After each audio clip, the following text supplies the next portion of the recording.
अस्सलामुअलैकुम दोस्तों, रात को गेट लॉक करने से लोग समझते हैं कि वो महफूज हो जाते हैं, लेकिन ये वीडियो देखने के बाद आप लोगों को बहुत कुछ सीखने को मिल जाएगा।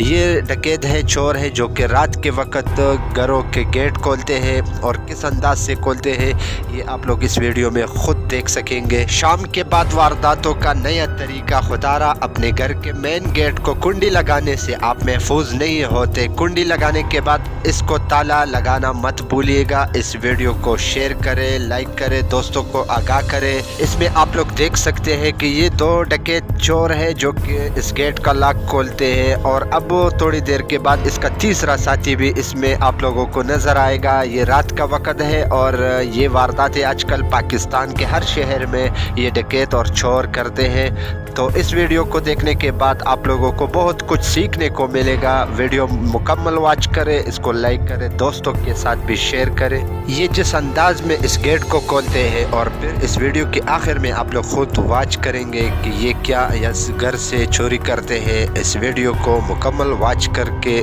मालूमाती वीडियो है, कीमती वीडियो है, इसको अपने दोस्तों के साथ भी ज़रूर शेयर करें।